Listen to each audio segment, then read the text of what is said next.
Celebrating extraordinary women on The Morning Show. This is Warrior Woman. Who run the world indeed. Super excited for you to meet our next guest. She's no stranger to Good Hope FM, but she is an accountant, a chartered accountant, finance and technology leader, as well as social entrepreneur, co-founder of Ruby Rose Feminine Hygiene SA, one of South Africa's few SABS approved sanitary pad manufacturers.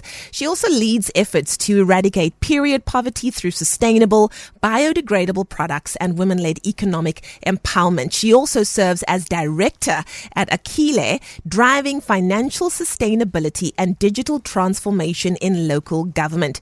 She's recognized as a finalist in several Women in Business awards. She embodies purpose-driven leadership and lives by her philosophy of lifting others while I rise. And most importantly, the reason why she's here today, she's also the winner of the Pioneer in STEM Award at the 2025 Warrior Woman Awards. Her name, Aditi Radhakrishna. Welcome, my darling. Happy New Year.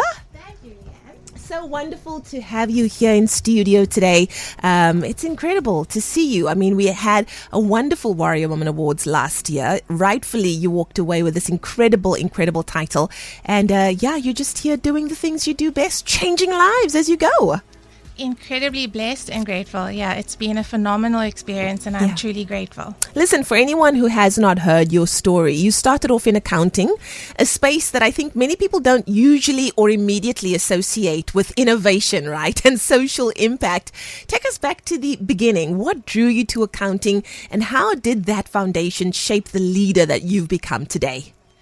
I definitely think that my path is unconventional, but I think I would do my designation an injustice by not sharing that it has evolved, right? It's not just about accounting anymore. In my studies, I recall subjects linked to digital transformation or systems, and we did a lot of strategy. So the designations evolved over time. But for me personally, I was always strong at accounting. I think when choosing what I was going to study, it was the practical choice, right? It made sense to set a foundation. But I think my learning and my development as a leader came more from my experience that followed. Working at the intersections of finance, technology, and manufacturing, it was there that I truly understood how systems, people, and purpose come together. And I think for me, that is where I stepped into my leadership and what I truly think is important. And also my philosophy that business is not just about profits. Profits and purpose can coexist. Absolutely. You touched on the fact that you went into finance and technology and became a leader. And then, of course, that path led to the creation of Hygiene, a tech-driven company focused on financial sustainability and digital transformation in local government. What was the turning point where you realized that you wanted to build something of your own in the tech space? So I joined Hygiene shortly after qualifying as a chartered accountant in 2017. And it was at a time where a lot of my friends were choosing to go work abroad because that was the attractive thing at the time.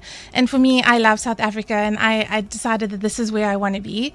But I was going to be a part of the solution. So I wanted to contribute to building a meaningful life in South Africa, not just for myself, but for my friends that were always complaining.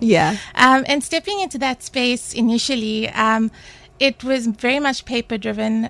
There was a lot of reporting and compliance, and a lot of the time decisions were being made on information that was not reliable or that was outdated. And that's where the opportunity was seen. So there was a need for systems and digitization that was going to support local government and enrich data and support us to understand what's actually going on in real time and be able to do targeted interventions that's actually going to have impact. And with all of that, that is where Hygiene Digital was born. So myself, along with a team of software developers and industry experts, embarked on a very ambitious journey. And we developed a tool called the Municipal Sustainability Tool. It's a cloud-based solution. It integrates data from various systems and platforms, and it uses artificial intelligence and other automated processes to visualize and present the information in a way that informs decision making. That's quite incredible. That's amazing. Listen, if you thought it didn't get better, Just wait, it does. Aditi, you're also the co-founder of Ruby Rose Feminine Hygiene SA, one of the few SABS-approved sanitary pad manufacturers in South Africa. Tell us, what inspired you to step into the fight against period poverty, which of course we know is a massive problem in South Africa, and why is it so important to you that this solution be sustainable and women-led? So the Ruby Rose journey started with a single conversation with my co-founder, Tammy. I, at that point, didn't realize the extent of the challenge. And after the conversation, I left honestly in horror. I was shocked by what I heard, especially around period poverty and access, and also the health implications of not having access to reliable products. So from there, I went around and I had to ask a lot of women if they're comfortable to have certain conversations with me, and did my own research and had the conversations and confirmed that a lot of it was true. So it's multifaceted. So access is one of the key challenges that we're trying to address. But further to that, it was also around the lack of regulation around the sanitary pad industry. These are essential products that we use as women, and yet the industry is not regulated in such a way that protects us.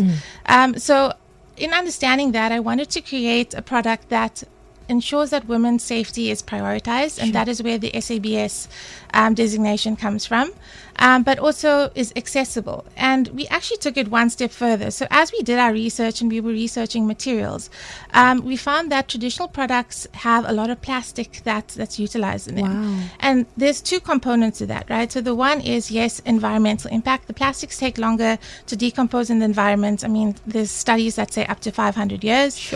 But in addition to that, it was also the chemicals in the plastics that's causing other complications that were being ignored. So bringing all of this together, it was the inspiration behind Ruby Rose and the reason that I stepped into action and decided to take this path. Sure. So listen, when we have the Warrior Woman Awards and we ask you to nominate someone in a particular category, best believe they are incredible women. And when it came to the Pioneer in STEM Award, Aditi, just from this 10-minute conversation, like honestly, you fit the brief 100%. And that is why you won the Pioneer in STEM Award at the 2025 Warrior Woman Awards. It's a huge milestone. What does this recognition mean to you personally, especially as a woman breaking barriers in finance, in technology and entrepreneurship? Thanks, Leigh-Anne. I think it was firstly shocking. I was shocked, but it forced me to pause and reflect. I think when you're busy building, you get lost in that and you don't look back and look at the progress that's been made. So for me, the acknowledgement forced me to reflect and realize how far we've come in this journey, but also energizing me for what's to come. I think there's a lot more to come, and I'm looking forward to that. And I think also for a lot of young girls, hopefully to inspire them that it's possible. You know, you can do whatever you set out to do. Absolutely. You live by the philosophy of lifting others as I rise. For young women, especially those from underrepresented communities who dream of careers in STEM, finance, or even entrepreneurship, what words of encouragement would you leave for them? Sure. So I have a younger cousin and I'm always giving her advice. So I think I'm going to share what I find myself telling her quite often. And you don't have to have everything figured out. Just start. You can figure it out as you go. You just need to be brave enough to start. You just have to be brave enough to start. And she has led the way, chartered accountant, finance and technology leader, and social entrepreneur. She's also the winner of the Pioneer in STEM Award for the 2025 Warrior Woman Awards. And that is why she, yet again, is our Warrior Woman for today. Thank you so much, Aditi. You are an absolute inspiration. And so are you. Thank you, Leigh-Anne. Thank you, my darling. 'Cause I am a champion. Celebrating extraordinary women on The Morning Show. This is Warrior Woman.